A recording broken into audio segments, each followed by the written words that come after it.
Hi there, and welcome to Walking to Urithiru Part 3. Today we got Chapter 4, Oaths, and so I'm going to do what I did last time with...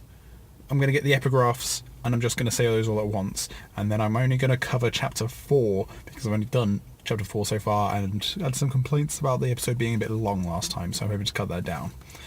Okay, so... jumping straight into spoiler warnings for Oathbringer, and I'm also going to start doing a spoiler warning for everything else Cosmo because it's just handy. So I'm going to start reading the epigraphs for what we've got so far.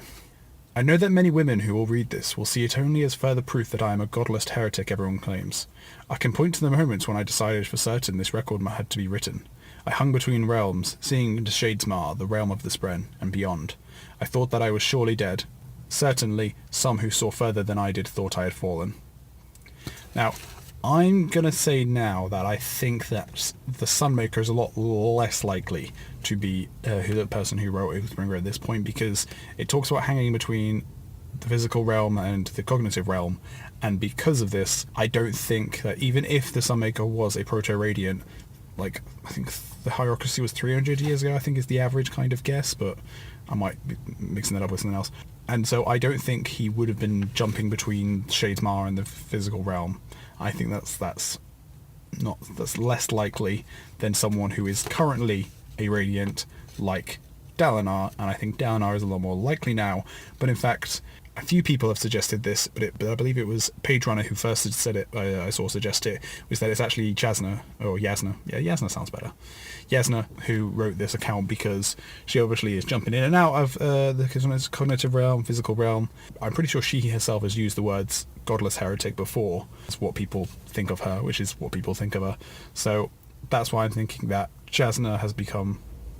I'm just going to keep switching between Yasna and Jasna, and you guys can just get annoyed at me. So I think Jasna is probably the most likely person at this time due to her words. Okay, so we start the chapter 4, which is a Dalinar chapter, and we start it with, it's been 8 days since they arrived at Urithiru, and he's standing he's standing in his room, and looking over the clouds, and the Everstorm passes below. And there's actually a quick little mention that Navani's in the room with him, and she's writing her memoirs on the desk on the other side of the room. And I believe these are going to be the memoirs that would eventually become the Words of Radiance Part 1 epigraphs. So yeah, there's a little hint for you there. So the Everstorm turns up and passes underneath Urithiru, and we're once again reminded that the Everstorm is new this time. It's not a usual desolation thing. Dalinar also talks about how it's silent, and even though there's lightning flashing, he doesn't hear the lightning and hears a rumble, but it doesn't seem to coincide with the lightning flashes. And I'm wondering if this is because either the lightning flashes aren't lightning and they're Spren, because the lightning that the storm forms were firing definitely had a sound to it, and so I believe that it could be similar to the way that the mists in Mistborn worked, where they looked like mists, they acted kind of like mists, but they weren't, they didn't leave condensation in the morning. There was no morning dew when the mists were out, because they weren't actually liquid in the air.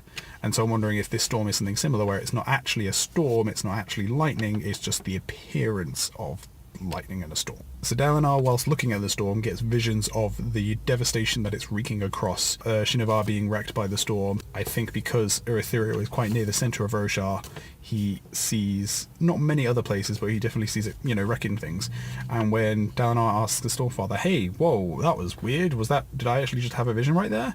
Stormfather was like, "Yes, the enemy is here, and he knows he's aware of you." So Odium knows of Dalinar and is actively sending in visions. Now, I'm starting to think as well, we've always thought of Odium as on Braze. People have, we've always thought that's where he's set up himself up. And I'm wondering, since the High Storm is currently might be Honor's perpendicularity. I'm not going to say 100% yes or no at this point, but it's holding a lot of Honor in that storm right now, and I'm wondering, has Odium come to Roshar? Is that what the Everstorm is? Is that him turning up and being like, "Hey guys, you have your storm, I'm going to come be my own storm"? And so I'm wondering, is Odium able to send visions through the storm because he's actually in there and he's watching Dalinar? Like a bit of the old staring into the abyss, and the abyss staring back at you. He's staring into the storm, and the storm's like, "What's up?"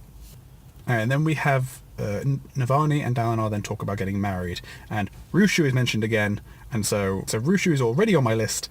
of people who might be Vivenna, and so I'm now putting up the list of people who might be Vivenna, because she's been mentioned again, and I don't like it when people are mentioned again. The more you mention female characters who we don't know the backstories of, the more likely I'm going to think that they're Vivenna. So they talk about how all the Ardents won't marry them, because the Ardentia sees them as siblings, and they talk about the head Ardent on the camps, which is Chinada, who's a female Ardent who told everyone not to do that. I believe they mentioned that she's still alive, but again, we've got another female character who we don't know the backstory, so she's going on the might be Vivenna list. During the conversation between Navani and Dalinar, we get a little bit of information about Dalinar's wife. Don't worry, I'm not going to say Dalinar's wife's name. I know some people don't want it spoiled just yet. People haven't read the unfettered chapters, like me, but I do know her name, but I'm not going to say it, don't worry. So we have a bit more information on her, and we find out that Dalinar married her for shard plate, which I wonder is probably most likely the same plate that he still uses today. That's interesting, we didn't know that before.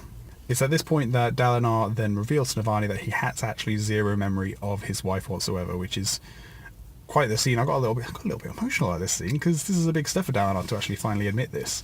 And Navani very quickly works out, oh, you used the old magic to do this, didn't you? You know, she worked out, you know, your boon and curse, and this is clearly one of them. Which one, we don't know.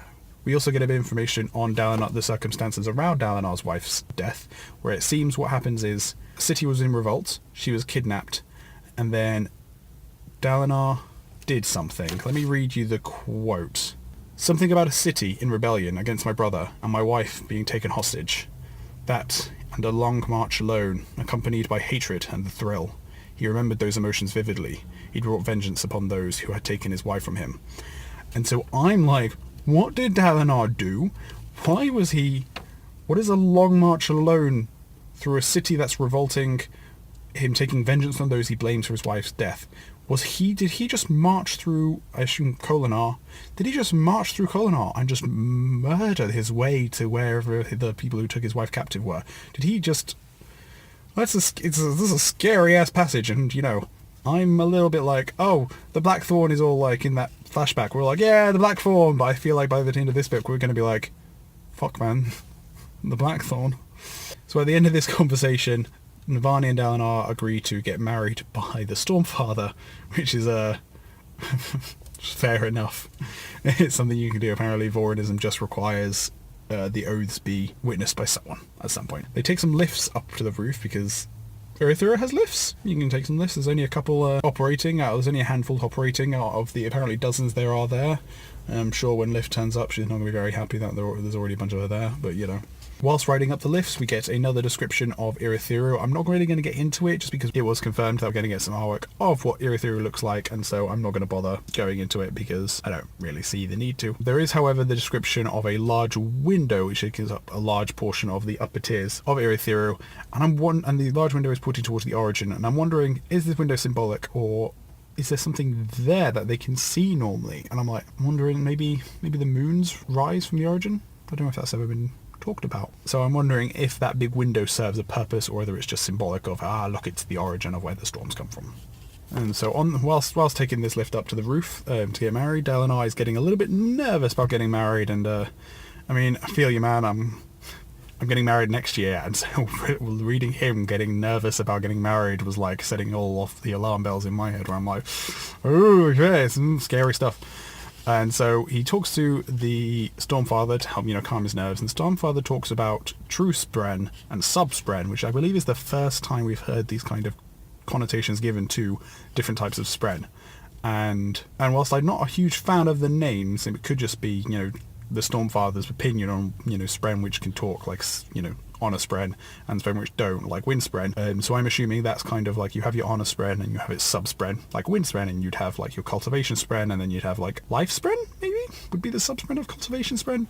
We'll see how that goes. I don't know if that's an actual classification, or whether that's just the Stormfather's opinion on spren that he sees as lesser of him. So he talks about the people who are at the wedding. You have Bridge 13, because apparently Bridge 4 has been told to do other things, as they're so close to being Radiants. They're too good for guard duty now, apparently. He talks about how other people mentioned that are there. We also have Aladar's daughter mentioned, and she was actually mentioned in the chapter 2, and I didn't pick up on it, because she's a female character being mentioned, and therefore she's going right on the Might Be Vivenna list. And so that's May Aladar, and she was actually named in the chapter 2, and I completely missed her. So I'm quite ashamed that I didn't notice May Aladar in first read through of chapter 2. So So, speaking of Navani, she's managed to find herself a wedding dress of red and gold. So Navani is very clearly going to be Odine's champion and is the one attacking Scadrial, very obviously. So the Stormfather turns up and, you know, he's back to his old vast face that covers the entire sky. And we get Dalinar talking about a detached feeling, like he's almost been separated to a separate world. And it's been a common theory that the Stormfather pulls people partially into the cognitive realm when he chats to them, because this detached feeling has been felt by Kaladin during his time in the High Storm. It was felt by Ashonai when she was transforming, and it was felt by Kaladin again at the end of Radiance, and I believe Dalinar mentions it as well at the end of Words of Radiance when he's bonding the Stormfather. Yeah, I think there's probably a little bit of being pulled slightly into the cognitive, and it's totally because the Storm is Honor's perpendicularity, so, yeah, in my opinion anyway. During the wedding ceremony, the Stormfather mentions how Dalinar is the first in a millennia to bond him. I'm not going to read too much into that, but does that mean that the recreance happened about 1,000 years ago? I say this. That sounds about right. I reckon that's an alright number of years for since to be the recurrence. Yeah, why not? So the Stormfather marries Navani and Dalinar, and everyone's very happy for them, except for Kadesh, who is one of Dalinar's personal ardent, who seems to be an ex-soldier of his, who after something called the Rift or Rathalos, I don't know if they're both the name of a place. We don't know. I don't think we've seen any mention of Rathalos or the Rift before. If we have, please leave it in the comments, or please reply to me somewhere to point out where we've seen a mention of the Rift or Rathalos before, because I'm quite interested. It wasn't Kadesh himself who mentions it, but he talks about, you know, seeing what Dalinar does and reminding Kadesh of the stuff that Dalinar is capable is not a good idea for him, really. And then Dalinar says he then remembers something which he hasn't thought about in years. And I don't think that this is the same event that where Dalinar's wife died, because he was thinking about that event like an hour ago. And so I think that this may be more of this is something else that happened, and that's what Kadesh is referring to. So I'm not 100% certain that this is definitely the same event. And so I think the Blackthorn's got a few not so great things under his belt. Also within his chat with Kadesh, he also references that he's seen something greater than the Almighty, and talks about a warmth and a light, which is suspiciously like what he talks about at the end of Words of Radiance's when he has the dream in the last chapter, which a lot of us thought was reminiscent of the light that is described as odium, but they seem to be similar. There's a lot of warmth and light going around, and I'm not too sure about it.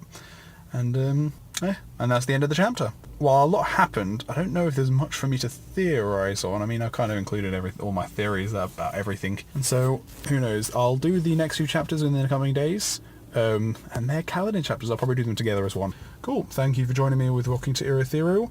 And, oh, by the way, some people pronounce it Urithiru, and I'm like, good lord, like, it's not urethra, like, no, it's Urithiru. It's nice, and it's you know, poetic, and it's, you know, it's symmetrical, you know, it's Urithiru, it's not Urithiru.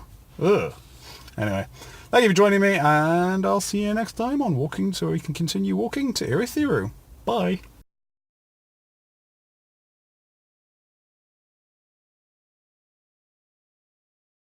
Oh yeah, and the Herald of Justice is called Nail, not Nale.